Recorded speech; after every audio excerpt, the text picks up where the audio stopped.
That horn is disconnected. Don't do it. The HOA and people didn't really like it when I had cars. It looked a little bit like a used car lot. One of my insecurities is time management. So time management is not a strong thing. I can't go into an AutoZone and get a Chilton, or a Haynes manual. They don't have a P1.org. Why don't I just design you a car? And then I'm like, what? We are designing another P1 I and I'm like, hey, I don't know if you know this, I make YouTube videos for a living. I don't know how to I am not Bugatti and I'm not Ferrari and I'm like, I don't, the resources I have is effectively zero.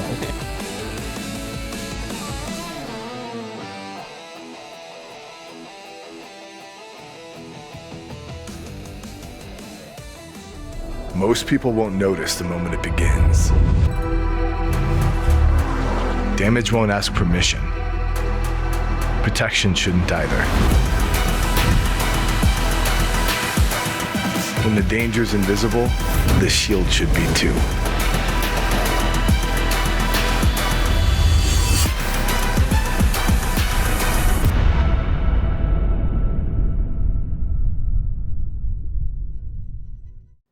Hey guys, welcome back to the Cars and Coffee podcast. This is Arnold, Windermere Cars and Coffee. I'm here, as always, with Hector, Cars and Coffee, Winter Garden. What's up, guys? Pete is back, I'm back from Monterey. I made it. I survived. You were at Car Week, and guess what, guys? Who's this guy? man. Look at this Hi, handsome how are devil. you? Hello. This is Tavarish, a.k.a. Freddie Hernandez. Yeah, I probably just peaked the microphone. Hi, hello. Wow. Yeah. Distortion. Broke all your equipment. Yeah. We have a real legend on our hands today, and I'm really honored to have you here. Yeah, I'm serious. Yeah. You are. Listen, man. No, because it is late in the day, and you're like you're a legend. Like I can barely string a sentence together right now. You are a legend, and I'm not just gonna grovel here for no reason, but you are like the pioneer of this YouTube stuff in the sense of before there was a Matt Armstrong, there was Freddie, and that's no disrespect to Matt or anything because we love Matt, but there was you. There was Tavarish. I am older than Matt, so yes, that is very physically true. Yes. Listen up, Matt. Okay, he's bigger than you. I am also bigger than him, and I am older than him. I am. Yeah. So there we go. But you were the originator, the legacy of like all this stuff. I mean, maybe Scott Kilmer might beg to differ to some extent. Scotty, I mean, look, so in terms of YouTube, I haven't been doing YouTube that long that I'm a pioneer. Rebuilding cars. Yeah, so rebuilding cars, I was one of the first people to start doing, if not the first, I'm not saying that to toot my own horn. I just don't know if anybody. I'm tooting your horn for you. Okay, you don't need to. That horn is disconnected. Don't toot it. Okay. So the exotic car rebuilding stuff. I think I started that in a big way because my channel was a lot of sort of journalisty things, and then I bought a Aston Martin V8 Vantage from Doug DeMuro, and then did a few videos with that, and some of them did well, some of them didn't, and then I decided that, well, I do this rebuild thing. Like I can take a car and kind of punch above my weight class in terms of car, so I can buy a car cheap, work on it a little bit, and then maybe it'll pan out. But I wanted to try that on YouTube, so I ended up selling the Aston Martin. Then I bought a Lamborghini Gallardo, which was also a manual. It was convertible and as far as I can tell, a homemade twin turbo kit. Yeah, it was wasn't underground racing. Shoddy. Yeah, it wasn't underground racing. Yeah. It was underground for sure, but it was underwater. Well, no, actually that was under fire. Yeah, it was under fire. Nice. So that was a fire damaged car. Yeah, and I fixed it in my 2-car garage at home. Yeah, I didn't really know anything about Lamborghinis. Never driven one or had any time in one, but I bought it. I liquidated my bank account, and then I don't know, what is it, 7-8 years later, here I am. Yeah. Wow. I remember when you bought that car, you had just moved here. Yes. And your whole thing was I cannot buy a house with an HOA because they will hate me. Yes, and you know what I did? I bought a house with an HOA. Yeah. Yeah, exactly and what they you did. hated And me. Well, it wasn't too bad, but like I did push it. Like when I had Because a you were house. stacking cars behind the house. I had cars behind the house. So I had about an acre of land and I had a really big driveway. Yeah, I If you remember put that. all my cars like bumper to bumper, I'm sounding like Doug DeMuro here, but if you put them bumper to bumper on my circle driveway in that house, you could probably fit like 35 cars. Oh, okay. And It was a a lot of big space. driveway. Yeah, I it was remember. It was a huge crescent driveway. Yeah, but the HOA and people didn't really like it when I had cars. It looked a little bit like a used car You lot. built a wall on the side of your house. Yeah, I actually had to. Yeah, I had to build a gate on the side of Yeah. my house because there were some junkers back there. There was. Yeah. There was definitely. You had the old S class, right? The S600. Yeah, I had an S500. It's like an 500. old, like just a junky S class. I had, I think, like a Porsche 944 Turbo. I had a Lexus SC300. None of them were in good condition. Like they were all just piles of junk. I think I had an SC400 and some other cars that I didn't have a shop or anything. That was my only parking. So after butting heads with the HOA for a little bit, I decided that I should probably get a shop. So I found a shop that was really close to my house, which is like 8 minutes away.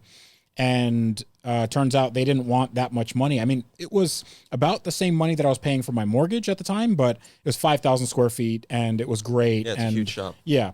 And then from there, over the years, I have 5 shops, which Nice. Nice. is too many. Nice. That's too many. That's too many. Yeah.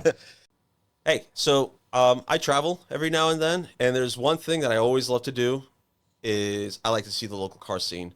Yeah. Whether I'm going to Savannah, Georgia, I'm going to Charleston, or I go to Los Angeles, or I go home to New York. I'm always curious, and what I do is I always turn on the Car Hangout app. And as you do, I'm sure you've RV'd. Absolutely, 100%. You've RV'd across the entire country, Yep. which is freaking nuts. But that app I have on standby, okay? I flip my phone open. Yes, I do have a flip phone because I like it. And I open it and I go through it and I see what's near me. And if it happens to fall within the time frame that I'm in that vicinity, I'll go check out a car show for sure. Yep. Absolutely. Big shout out to Car Hangout app for always being a part of what we do, for being friends and partners. Thank you so much to Car Hangout app. Yeah, thank you. You're selling off stuff. I saw you Yes. selling the Viper parts. Yeah, the Audis and the stuff Audis like are that. going. Yeah. Both So- R8s, right? Yeah, the R8s. no, not the R8s. I have The Quattro. Yeah, so I have two 1983 Audi UR Quattros. So they're the original Quattros, the kind of like rally car pedigree, Yeah. all that stuff. So they're projects, and both of them are in various states of disrepair, but they can be put together. And I do this thing where I buy cars, and I convince myself that I'm like, it's not going to be that bad. It's like, this is going to be a few weeks, Yeah. I'll put it together. It'll be fun. Yeah. It'll be satisfying. And it is none of those things. Yeah. You get this car, I set eyes on it firsthand and I go, why did I do this? Yeah. Like, why, first of all, why did I do this? Why would anybody do this? Yeah. And then I look at this and I'm like, I don't know when I'm going to do this because I have all these projects that I have to finish before I can even think about, entertaining the idea of doing this or a Viper or something else that I have in my, deep storage shop. And I feel like to clear my own head, it's easier to just get rid of those because it's not like I promised that this was going to be done for people. Yeah. I'll just try to get out the money, money that I had in it, and then put that money towards, like a lug nut on a P1 or something, What do you like? What do you? Does it bother you when you just admitted this basically? But does it bother you when people say that in the comments? Yeah, of course. I mean, there's a lot of things that happen in YouTube that a lot of YouTubers say, "Oh yeah, it doesn't bother me. You have to have thick skin." Yeah. That's true. You do have to have thick skin.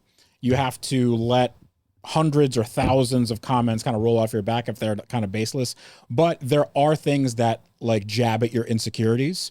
One of my insecurities is time management. So time management is not a strong suit, and I am overly optimistic when it comes to finishing projects and deadlines. So I have to I'm trying to be more realistic on this, but it just seems like I don't want to say like, oh, I'm bad luck and things just come up, but I feel like I don't account for a lot of things, like the things I don't know, like the unknown unknowns, right? So that, and also scope creep. So with those three things, people, write comments that say, oh, why don't you finish your projects? Like, I spend every day trying to finish these projects. I'm not sitting at home just twiddling my thumbs. I am looking for solutions on very unique problems that are like super, super nerdy, that don't lend themselves well to being on camera. Things that are only specific to my project. And I am also in this space where, like, I'll just give you an example. So the McLaren P1 that I'm rebuilding, for anybody that doesn't know, yeah, the what car? Yeah. So I have a McLaren. I didn't know about that. Yeah, I know. It's that's incredible. Yeah. Nobody's seen it yet. When are you going to start the videos on that? Yeah. I'm going to start the videos about 3 years ago. So, the McLaren P1 that I have, it's a flood damaged car from Hurricane Ian. It was flooded in 2022, and then I bought the car about 3 months later from Copart, and decided to rebuild it. And it's a saltwater flood. The car was all the way underwater, so naturally everything needs rebuilding. And originally I was going to have the car just as a stock example, just have a nice, clean stock P1. And then we kept going down and seeing that, like, what we had to replace. And I thought, why not do something interesting with this car? Something that McLaren never did, which is, I thought that the natural, like the spiritual successor of the McLaren F1, which was my favorite car, the McLaren F1 was the McLaren P1. But one of the things that the McLaren F1 had was that it was the fastest car in the world, like top speed wise. It still is the fastest naturally aspirated car. There is some sort of it might not be like the official, depending on the rules or whatever, but like still, it's it went 241 miles an hour when they took the speed limiter off. It was pretty crazy. So I thought, with the P1, why don't we make the fastest McLaren on earth? So right now, the fastest McLaren is the McLaren Speedtail. It does 250 miles an hour. And I feel like and the McLaren Speedtail is a 3-seater. It's, you sit in the middle, and then they kind of build that as the McLaren F1 successor, and it's it just wasn't. It's the essence of the F1, but not really. But it wasn't in any way. In any way. Feels so like one more like niche cars. Like. It was more car than you needed, and then it's also like heavy, and it didn't make any sense to me. It didn't follow that ethos. But I wanted to make a P1 that was lighter weight, more power, like the best version with the best technology that we have today. So I decided to go down that path. But unfortunately, that path is everything after I said, let's do it, is now custom. So everything. So everything, like in terms of wiring, in terms of engine work, in terms of transmission, in terms of marrying everything together, in terms of aero design, in terms of body, like just literally everything I have to make from scratch. And that takes time. Wow. And people are used to seeing, and there's no fault of their own. I'm not saying like people don't, they don't have the right expectations. There are the rebuild channels on YouTube that are rebuilding cars, quickly. And like Matt Armstrong is a really, really good example of this. The reason why he can do a rebuild quickly is, one, he is like, him and his team are machines. Yep. Like they work night and day. But they also do things where the car is mostly stock, like they'll do an exhaust, a tune, maybe a body kit or, wheels or something like that. It's a car that's essentially coming off, it's more mass produced than a P1. Correct. Easier to source parts, easier to work, easier to find. Correct. Now, granted, they do have, I'm not saying they don't have challenges. We love Matt. I'm not saying they don't like the Revuelto, they couldn't get the car started because Lamborghini had never encountered, this problem. And, they had an issue with the Aston Martin DB12 because it was too new and Aston Martin didn't, so there's unique issues there. Totally understand. But when you have a car that they only made 375 of in the world, none of them are really driven all that much.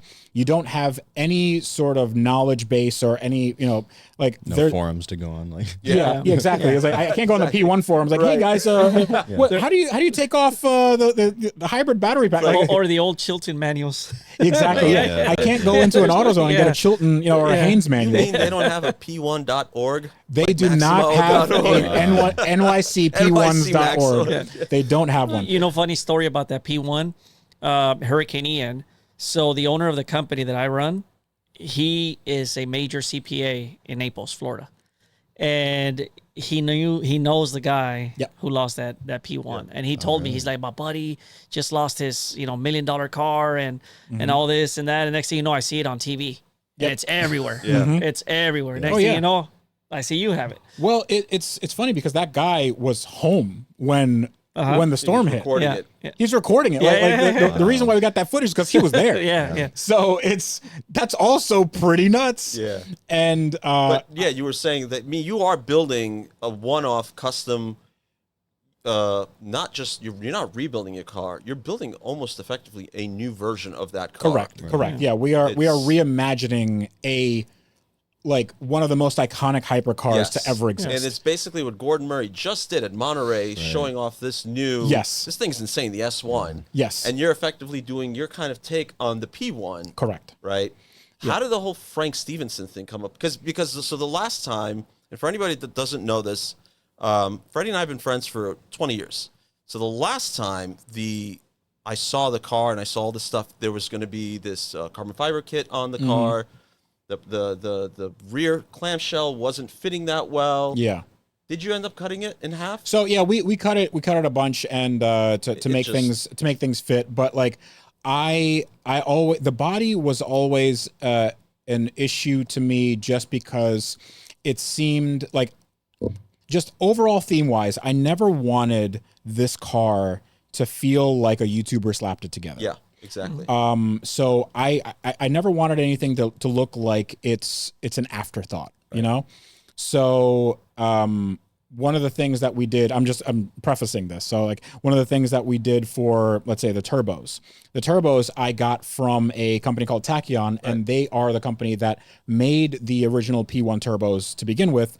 So I work with them to make they CNC'd and CAD designed all this stuff to create a turbo that fits in the same footprint of the 720 turbos that I had, but they make twice the horsepower. Right.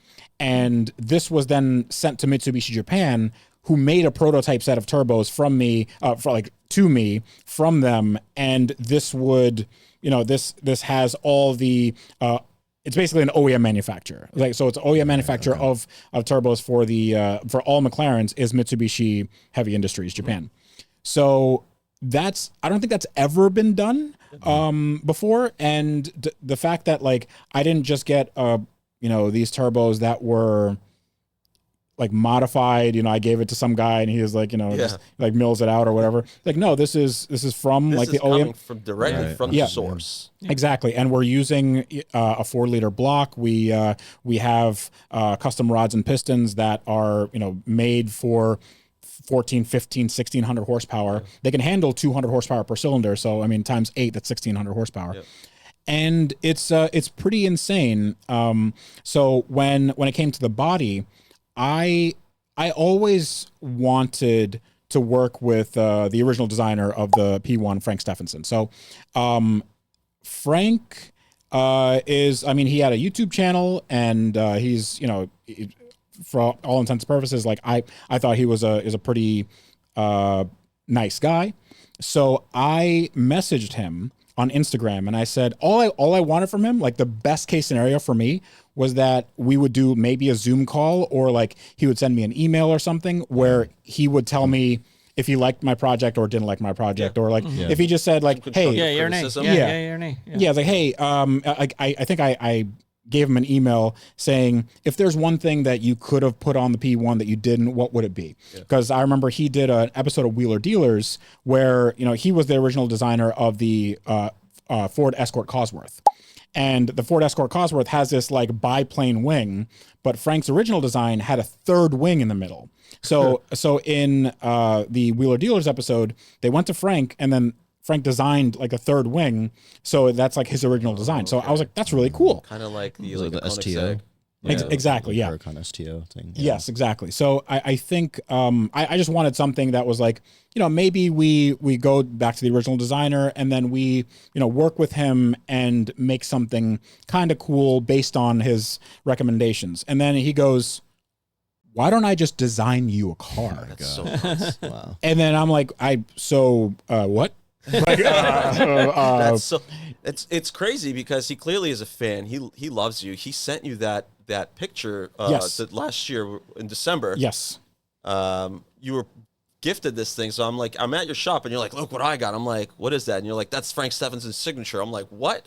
On an original P1 sketch, right? Yes. Yeah. So we were doing this this little open house for people that didn't that couldn't make plans, because we had this Wrenchworks event that was canceled, and then the people who couldn't cancel their plans, we invited them to my shop, and we had Mike Brewer over and everything. And Mike Brewer's friends with Frank Stephenson, and he gave me the original like sketch of the P1. That's so wild. And like with the signature and his coffee stains and everything. Yeah. And I'm like, this is crazy. This is so nuts. It's insane. Like the guy, the guy who designs it, you'd think that he'd want to keep that sketch, but he was like, no, this YouTuber, what he likes a lot, can have it. That's nuts. And it's I think that speaks volumes about you. It's great. Well, when you're passionate about something, people realize it. You know what I mean? Yeah, I mean, I feel like that's Frank Stephenson's way of just really pushing you along, like keep going. Yeah. So I'll tell you what the vibe was when I met him. So he invited me to the UK so we can do this thing on video where we just have like this design day. Yep. So I had no idea. Like I told him a few ideas that I had of the car, and I said I want it to be, based on like just kind of catered toward top speed, but I didn't want it to be a one-trick pony. I wanted it to also do the things a P1 could do, but it had to look like a P1, but it had to look special. Something like, like a Bugatti Chiron 300, Super Sport 300. It looks. It's a Chiron, but it's a special version. You can tell something's different about it. So he took that, and he didn't give me any, there's no preliminary sketches. I didn't see anything before that day. Mm-hmm.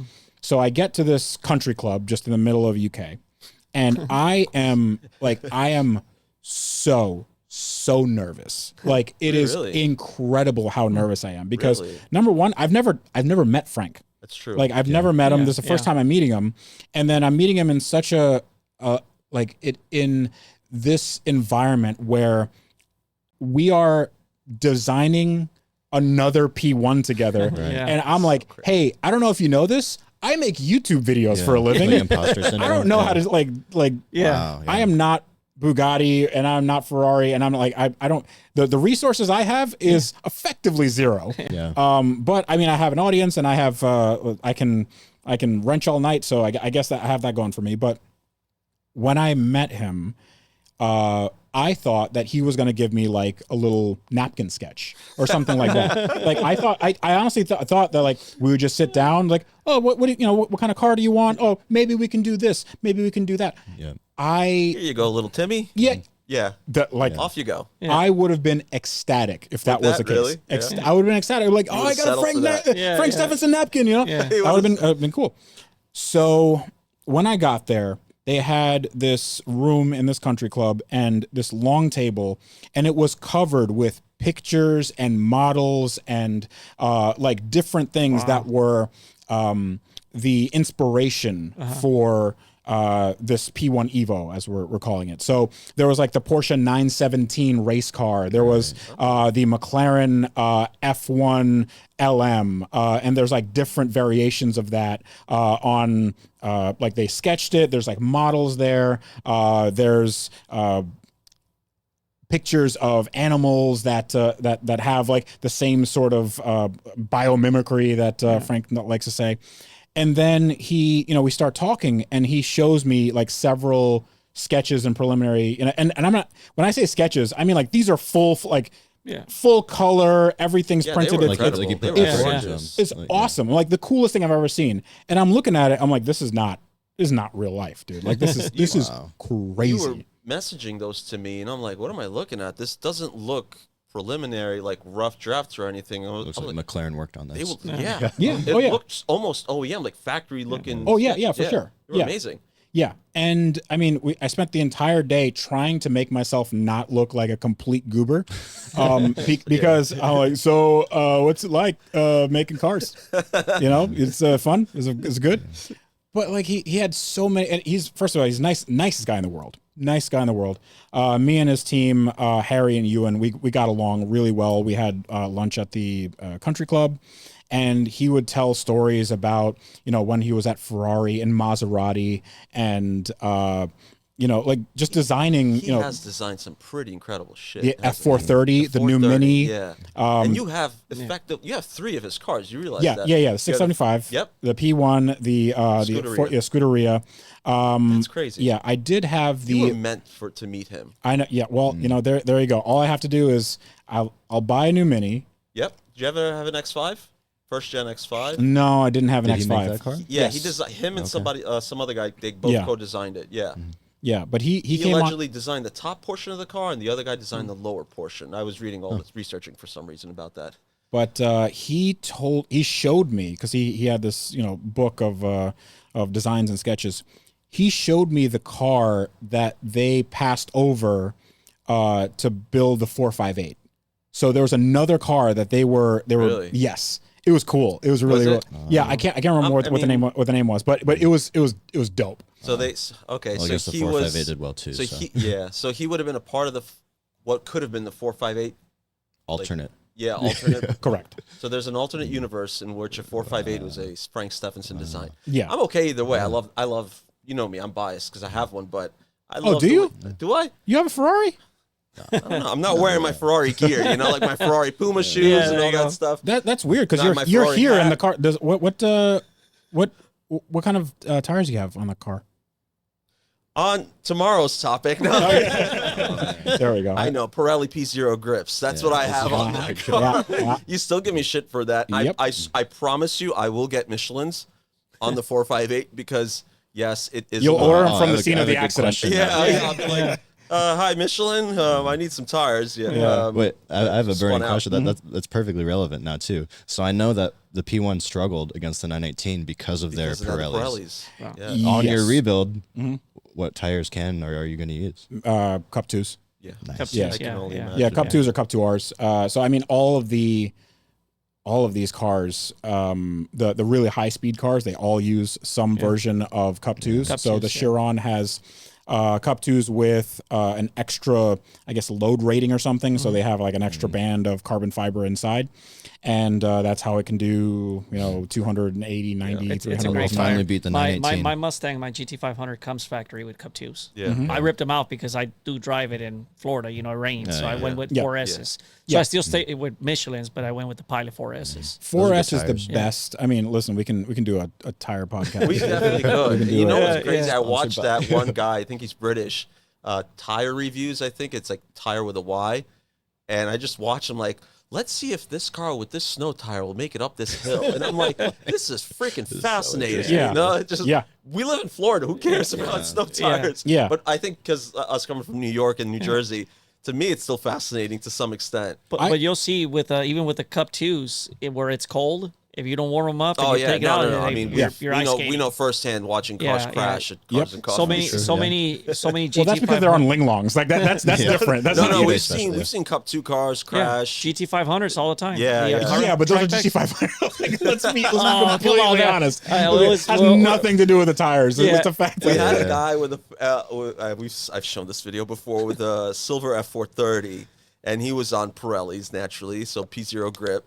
And I mean, he lost at leaving Desertland at my show, Wow. like 2 years ago, and I was just why, But I think tires are everything on a car. So if you're building the Evo to a certain spec, there's nothing else. And if they have a Cup 3 by then, Oh, you're yeah. going to probably be using whatever new variant that exists. Yeah. The stickiest of the ickiest. So I think that we have to take that into account. But right now, just to kind of put a bookend on that story. It was amazing working with Frank, and we've been going back and forth in terms of how we're designing this car. But the first step in making the car is we are doing some CFD testing. So it's a computational fluid dynamics.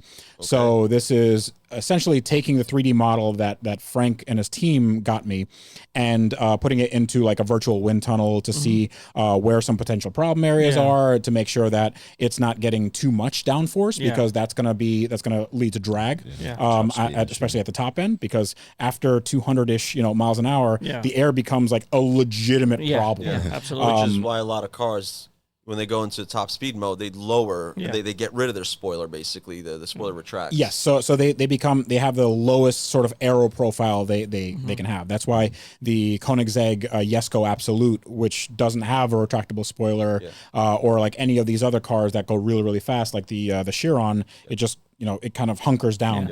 But funny enough, the car itself doesn't lower.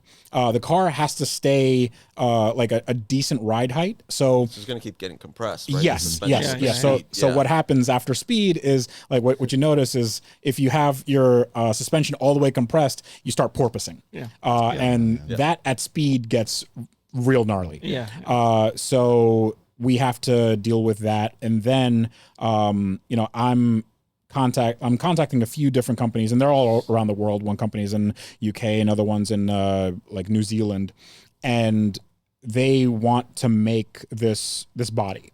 And it's all custom carbon fiber, and we have to also reinforce the parts of the body where it's going to incur a lot of load from aero. Like you can't just all right, we're going to put some fiberglass. That's good. Like we have to actually like know where the forces are going to be. After one top speed run, the whole body's just warped. So you guys run stress calculations and all this stuff? Yes. So we're doing stress calculations. We're doing like where the dirty air is going to go from the radiators. We're we're doing like the ground effect, like underbody.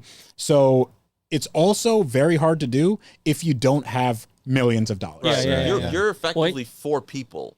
Yes. Redesigning a whole car. Engineering. Yes. I mean, you're starting from re-engineering. Yes. I mean, that's and I kind of have an engineering background. Believe it or not, I've managed engineering departments, and I'm not an engineer. Currently run the engineering for Superior Sheds right now. So I understand code calculations, all that stuff and how it works. And it's not cheap, buddy. No, it's not. But it's not cheap. What's interesting is that because I have the platform, and because when Frank and I did this video, and it got a lot of press, and Top Gear and Car Driver, and like everybody was everywhere. like, it was like, right, there's a new P1, and then like look at this. I had people in my DMs who had no idea it was you at first. They're like, McLaren's going to re-release the P1, and they're going to make 40 of these. I literally have that like a message. They make 40 of them. I was like, no. Let's start with one. This is a one of one that my friend is actually making. This is not a production car at all. If someone with a P1 came to you and was like, hey, can we build mine like this? Is that possible? Or is so I am leaving that. So the people that we are essentially hiring to do the manufacturing of the body, we have to do something like, if somebody wants one of these, we can commission that, but like it's going to be through you, So that's the only kind of bargaining chip I have, because essentially I'm doing the marketing for this car that we're creating. Right. So if somebody else wants it, then they have to go through Frank. They have to go, like, unless you want to do like some knockoff, from Alibaba or whatever.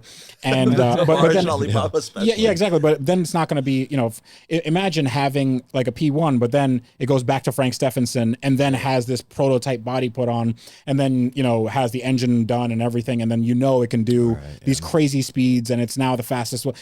I think there's what working with Frank did was it legitimized this build in such a profound way that I could never have done. Like, even if I set out to do everything, I agree. The fact that he is now involved with this project, signing off on it, it's not like now it's now I can do Quail. Now I can do like Goodwood. This does open a lot of Now it's like it's no longer like me gluing a car together on my own. And it kind of shuts up a lot of the people who complained about the hybrid drivetrain. Yes. Which to me, I personally don't care. Yeah. So I mean that, and again, there's always options, right? Like because I did the calculations, if I did, let's say, if I wanted to add the hybrid drivetrain back in. So the engine right now, it's a internal combustion engine, and it's supposed to make around 1,400 horsepower on the engine. And if I were to add a hybrid drivetrain back in and I use the e-motor from the McLaren Speedtail, which puts out 300 horsepower, so it'd be 1,700 horsepower package. Yeah. The power to weight ratio, even with the battery and all of that, would be better than it is with just internal combustion. But it now you have the complexity of the hybrid drivetrain, and then I have no idea what that nobody knows what the transmission is going to do at 1,700 horsepower because it's never been done. Right. I don't know what the computer's going to do. I don't know if anything's going to work. So it's like there's always options. I actually have been in touch with the company. It's a company in the UK called Helix. They make the they make the e-motors for McLaren. So it's called, I'm getting really geeky here, it's called an SPM 150 178 or something like that. And there's different versions of it. One was for the P1, which is like 170 horsepower, and the other one was like 300. And they do that with a 2-to-1, roughly 2-to-1 gear reduction. So if I employ that with a hybrid battery, then I don't think it could be like the fastest McLaren in the world. I think it could be like the fastest car. But depending on, like, there are cars with more power and everything, but I think the amount of time we're spending on like designing aero and everything, I think it'll be pretty good. Yeah. That's power's not everything, as you know. Yeah, power's not everything. So yeah. is the plan to still have exposed carbon fiber? Yes. Red-ish tint. What was it? What do we call it? Yes. Amber. Yeah. So Amber Dawn. Amber Dawn is my. It's the name of my fiance. So it's a. Every time I talk about the name of the color, it's just brownie points for me. Yeah. But honestly, it's hello. Hi, sweetie. No, I always I am a big fan of either red cars with like tan interiors, like brown interiors, or blue cars with brown interiors. I think it's really classy. I think it's kind of timeless. I didn't want this car to be like super race car-y because there's already P1 GTR. There's already like Lenzante examples of these cars, and they're all stripped out and they all black Alcantara, and it all is like black on black on black, and like everything looks like a Batmobile. And like I don't want that. I want a car that, you ever seen if you go to one of your shows and somebody shows up with like a Koenigsegg or something where it's like that car looks like it's $10 million. Yes. Like that car, like the paint works on point. There's like gold leaf. There's accents. Everything looks like it was meant to be there, and it took a lot of time for them to hone everything. So that's sort of what I want. So It's kind of funny because that's what Mark McCann did with his P1, and a lot of people said you took away from the car's looks. You just made it black on black. Yeah, I mean, but then again, it is Mark McCann, and Mark McCann is like this guy who he's unapologetic. He loves doing the stuff that he does. He doesn't care what other people think. And he's super nice. He's one of the nicest guys, nicest guy ever. Yeah. So he does have to pee a lot on long trips. I literally saw him do it twice at Goodwood in like the span of an hour. Yeah, I've seen him do it in a bottle, like in Germany. So like it's fine. No, but Mark's fantastic. Is that a HIPAA violation for you to be putting that out there? I'm not a doctor. I'm not a doctor, so I'm not bound by the Hippocratic Oath. I'm just a dude. I'm just a guy on YouTube. Yeah.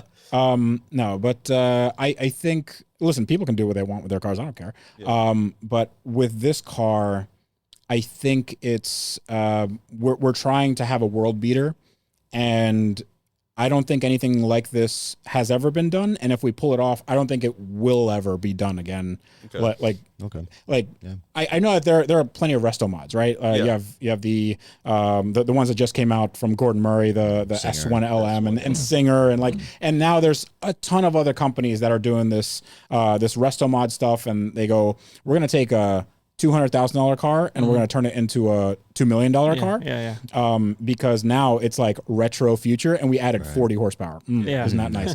But none of them are like, all right, well, here you go, Top Gear, or here you go, some publications like let's review this as if it's a new car. Yeah. So very little of those, like Singer does that, but like very little of those will do that as if it's an actual car that people can go and drive and perform. So we were talking about the way you've kind of shaped and sculpted this whole landscape of YouTubers rebuilding cars. There's also just a lot of people are still trying to break into this space where they're buying some clunker, no matter what it is, and they're rebuilding it on their channel. They're hoping to break through. What do you have to say? What do you think? What is the direction this is heading towards? This landscape of rebuilding, whether it's like I said, muscle car or supercar. What do you have to say to those people trying to break through? Words of wisdom, do's and don'ts. What do you think? The number one thing, because this comes up a lot in people that are either just starting out YouTube and they don't know where to start, or they don't know which direction to go into. They know they want to do something with cars, but they don't know what. It 100% depends on the story that you put into a video. Story is everything. Understand how to structure a story, what elements you want to see, and what elements are interesting for the viewer to see. This is not going to be readily apparent. This is going to take some iteration, but if you have something that has a beginning, middle, and end, you have payoff at the end. You have some tension built up. I'm not saying like you do anything fake, but building cars, you're going to have that naturally built into the process, right? Because stuff breaks. Yeah. Things happen. And you have to fix it. You overcome problems. Like if you have a car in the beginning doesn't work and it looks like crap, and at the end works and looks great, that is an easy line for anybody to cross.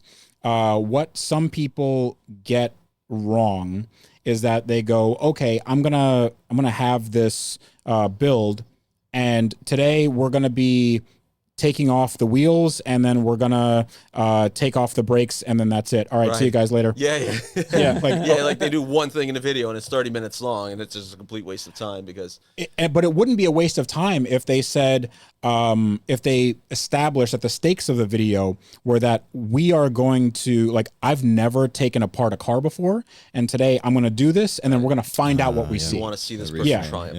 Yeah. Because then, like, okay, so now it's not about like turning wrenches necessarily, but it's about this person's experience doing this. Into that person. You're investing into that, and then you have to rely on the presentation style of the person, and then the discovery of what you actually find. If you open up something, you go, "Whoa, I didn't expect that." I'm like, "What the heck is this?" Yeah. Like that in itself is a more interesting story than just somebody turning on a security camera and then just going like, It's wrenching. Bye. Like that. Yeah. It a lot of people think that it's just because they have maybe nice cinematography or they have the right equipment or something like that, but their storyline leaves a lot to be desired. Like they might get people in the door, meaning that like they have a good thumbnail or title, but once you get people in the door and then the retention of that viewer isn't there because you're wasting their time, or you take too long to get to a point, or you don't get to a point at all, that can hurt you. Yeah. And this is just because I've done all this in the past. Like I continue to do this. I mean, like there's no like perfect case scenario where everybody just hits everything all at once. I think you have to learn, you have to adapt, and you have to see what people are willing to put up with. Like in my last P1 video, that was the one with Frank Stephenson in it. I was really worried because in the beginning of the video, I set out to do the wiring, and in the middle of like filming, the guy who was not the wiring guy, but the guy who had all my computers, all the P1's computers, all the modules and everything, he just disappeared. Like he had all my computers. He was reprogramming. Man. He disappeared, and apparently he left the country. He was like in Belarus somewhere. Oh wow! So yeah, like it's crazy. Like he was totally fine. Everything was good, and then he disappeared for like, I don't know, 4 weeks. And I'm like, I need to make a video. And I eventually just said, hey, this is the reality situation. I don't have my computers. I can't, there's nothing for me to test. Like I can't put in a harness when the computers aren't here. So like there's going to be zero payoff for this. Like it's just going to, and also wiring is the most boring thing you can do on planet Earth to put in video. So then I said, okay, why don't I pivot this? I'll explain to people why, I'm having trouble with this, but we'll end it on a win because I got this other part. And then, I'll pivot to the Frank Stephenson thing. And then that'll be, hopefully it'll be enough of a story. Like I wasn't super happy with the way story-wise that video flowed, but because I already locked myself into like a specific intro and stakes and cadence and all that stuff, then I had to kind of keep going with it. Right. But I mean, that's just kind of what you got to do. So the do's and don'ts is just do focus on storyline above all else, and then that's how you can really get people to be emotionally invested in whatever you're doing. Okay, good. So I have an interesting question for you. Okay, we have a lot of different types of people in the YouTube space. Mm-hmm. So, some are builders, rebuilders like you. Mm-hmm. And then he brought up a really good point. I'm going to let him ask this question in a minute. And then there's the vloggers out there. Right. The DDE kind of the style. Yeah. So what makes a successful vlogger? What do you think makes a successful vlogger? Well, that's something I don't have too much experience in, but what I've noticed is that it's the same thing. If you look at a DDE video or like a TJ Hunt video or somebody who's more on the vlog side of things, you still have to maintain a story. You still have to, you're setting up expectations, even if it's faster pace by the thumbnail and title. And then, you're still addressing the audience. You're still doing all these things, but then at the end, you just have to have a payoff. Vlogging is more like shoot from the hip, typically. But I think if you're good enough and you have like a good presenting style, then you can be successful at it. I mean, what's interesting is that DDE and TJ Hunt and a lot of these other vloggers, they are also doing rebuild stuff. So they're also doing, yeah. So they'll dip their. I mean, it's not TJ them does for sure. Yeah, TJ does, but like, I mean, DDE also has their builds. They employ other people to wrench on their cars. They do updates. People. Yeah, but but they also have their characters as well. I don't know what I'm doing, so I'm going to give it to these people who do know what they're doing. So then we can do our crazy flame coming out of the exhaust and the top of the hood, and make a lot of fire and smoke and stuff. So like I think there's a payoff there, because like at the end you're going to see some car ballet around the parking lot, and I think that's cool for some people. It's funny because I don't watch vlogs. I don't watch GDE. I barely watch TJ Hunt. Some of his videos are pretty good, like when he's like rebuilding some used old Porsche or something like that. Right. But you watch tire review videos? Yeah, I watch tire review videos because the payoff is, will that car make it up this snow hill? Right. Shout out to Project Farm. Like which ratchet is the best? I love Project Farm. Yeah, it is so good. I'll watch like 10 of those videos. His voice is a little. I have to turn it down a bit of a If you watch 3 Project Farm reviews like back to back, I'm pretty sure like there's something in your brain snaps. Yeah. Like it's just you can't. It's something about that voice. But like there's no shade here. But the consumer insight you get from Project Farm is freaking incredible. It's amazing. His methodology is so good. It's on point every single time. It's so what's great is that it's almost, I'm not going to say it's exhaustive, but it's almost exhaustive. It's like Chris Fix. Yes. So Chris Fix. Hey guys. Yeah. You think like Chris Fix makes a video about here's how to change your oil. Yeah. But this video will take him 6 months to do because he has thought of every single instance of how to change oil, what to do, different engine styles, like jacking the car up, and then do the and it's all shot very cleanly. Like he does everything on purpose, and anybody can understand it. And I'm like, hey, I don't want to do any of that. Like that, like the kind of videos that I make, I will never, ever, ever make DIY videos. The amount of work that go into those, I agree. Like even review videos that like, unless you can clearly show that you know what you're talking about. Oh my, like this is the problem with a lot of car reviewers with publications with new car reviewers, because every single one wants to be Clarkson. Every single one thinks they want to be quippy. They want to be quippy, and they feel like they have something to prove to the world, and they know nothing. Yeah. So you have these people that are like, well, just a dab of Oppo, it's one of those things. Oppo is opposite lock. Opposite lock. Yes. I didn't know that. So people want to be seen as authorities when they're not, when they haven't demonstrated it, and then people like Project Farm, he never says he's an authority. No. He just does the thing, and then people go to him because they're like, I've never seen somebody do this. Like he makes a custom jig that measures the force that you put on something. And like, have you guys ever watched Project Farm? Well, you got to watch this guy. It's really good, right? The oil reviews. On a scale of 1 to 10, how autistic are you? Because that's gonna answer the because because me and Arnold we're like a solid 8, 9 depending on like with a day, right? There's an online test you can do. We've passed every test. Yeah, we have passed every test with flying colors. Yeah, I will watch Project Farm for a. I love the question that Pete had, and I'm going to let you ask this question because there's a lot of different personalities in the automotive space. Yeah. What was your question that you had asked? Yeah, it just popped up right before we started. But has there been any clashing that no one really sees in the YouTube creator space? I mean, like drama? Yeah, I guess. Yeah. It's like, when you see him coming down the hallway at SEMA, it's like, oh no. Oh no, yeah. You give him like a little little shoulder shove. I think, in any industry where there is human beings. There are people, but but in this there's egos, there's people have a lot of money, a lot of notoriety, a lot of like that sort of thing, and then they can get a big head about themselves.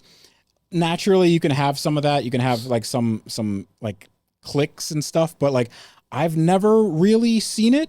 I'm sure that there are people that aren't really fond of me. It doesn't matter to me. I think like I've never really had any beef with anybody. Scotty Kilmer once. Scotty, you know what? You're right. You're right. No. Scotty did. Scotty has beef with everybody. Yeah. Scotty Kilmer is so. He's the old man that yells at the cloud. Yeah. So if anybody doesn't know who Scotty Kilmer is, Scotty Kilmer has like 7 million subscribers. Does he really? Yes. That many? But that's because these subscribers churn so quickly. Yeah. And he makes like 2 or 3 videos a day. Wow. And every like 4th or 5th video, like the thumbnail and title is like is implying that he died. Yeah. So it's like it's like no, but it's a black and white photo of him saying R.I.P. Yeah. And it's like Scotty Kilmer has died on his own channel 150 times. Wow.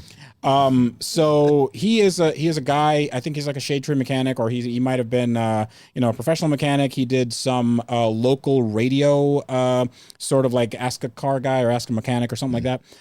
He's good on camera. He has a very distinct kind of like I don't want to say crotchety voice, like but it's very, you just know it's it's him. And he's very opinionated about cars and saving people money, and there's some decent advice there.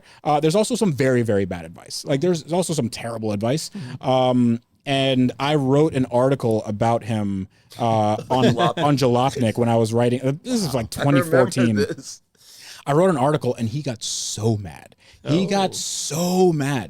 And then he basically had a vendetta against me and some other people. I mean, this is 10 plus years ago. So it doesn't matter. I don't think he cares. I don't care. I've never met him. And it's not like we, you know, I don't think he's ever shown up to like a SEMA or like a PRI or anything like that. Ever once seen him. Yeah. I don't think he's that kind of, I think he just stays at home, makes, you know, YouTube videos that are, it's like basically a Q&A. Yeah. So he has like a live stream, has Q&A, and then whoever his editor is, like cuts those up, and then he just talks a lot, and then they put that on, online, and then he gets, you know, 100,000 or 200,000 views, and you know that'll be it for the day. But I mean, he has a ton of views, he has a ton of followers, and it's really funny. But like, I don't consider him doing the same thing that we do. I think it's a different. No, yeah, it's